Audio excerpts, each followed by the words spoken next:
ഇന്ന് നമുക്ക് വളരെ സോഫ്റ്റും ടേസ്റ്റുമായിട്ടുള്ള കോക്കനട്ട് ബണ്ണ് തയ്യാറാക്കാം.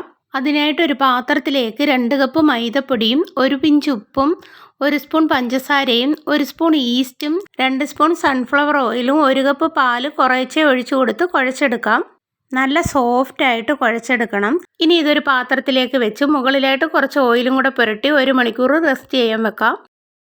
അതിനുശേഷം പാൻ ചൂടായതിലേക്ക് 1 സ്പൂൺ നെയ്യും കാഷ്നട്ടും കിസ്മിസും പൊട്ടുകടലയും കൂടി ഇട്ട് കൊടുത്ത് വഴറ്റി കൊടുക്കാം. ഇനി ഇതിലേക്ക് 1 കപ്പ് തേങ്ങ ചിരകിയത് ഇട്ട് കൊടുത്ത് ഒന്ന് ഇളക്കിയതിലേക്ക് ടൂട്ടി ഫ്രൂട്ടിയും ഏലക്ക പൊടിച്ചതും 2 സ്പൂൺ പഞ്ചസാരയും കൂടി ഇട്ട് കൊടുത്ത് പഞ്ചസാരയൊക്കെ മെൽറ്റ് ആവുന്നിടം വരെ ഇളക്കി കൊടുക്കാം. അപ്പോഴിവിടെ ഫില്ലിങ് റെഡി ആയിട്ടുണ്ട്. റെസ്റ്റ് ചെയ്യാൻ വെച്ചിരിക്കുന്ന മാവൊക്കെ നന്നായിട്ട് പൊങ്ങി വന്നിട്ടുണ്ട്. ഇനി ഇത് നന്നായിട്ട് ഒന്നും കൂടെ കുഴച്ച് ചപ്പാത്തിപ്പലകയുടെ മുകളിലായിട്ട് വെച്ച് 2ആയിട്ട് കട്ട് ചെയ്തെടുത്തിട്ട് ഇനി ഇത് ഓരോന്നായിട്ട് പരത്തിയെടുക്കാം. പരത്തുന്ന സമയത്ത് ഒരുപാട് കനം കുറഞ്ഞു പോകണ്ട. ഇനി ഇതൊരു പാത്രത്തിലേക്ക് ബട്ടർ പേപ്പർ വെച്ച് നെയ്യ് പുരട്ടിയതിലേക്ക് വെച്ച് കൊടുത്ത് സൈഡൊക്കെ ഒന്ന് ഒതുക്കി കൊടുക്കാം.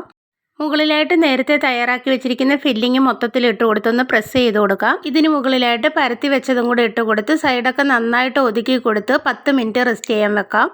അതിനുശേഷം ഒരു കടായിലേക്ക് സ്റ്റാൻഡ് വെച്ചതിന് ശേഷം ഇതിലേക്ക് വെച്ച് കൊടുത്ത് 35 മിനിറ്റ് ലോ ഫ്ലെയിമിൽ കുക്ക് ചെയ്തെടുക്കാം.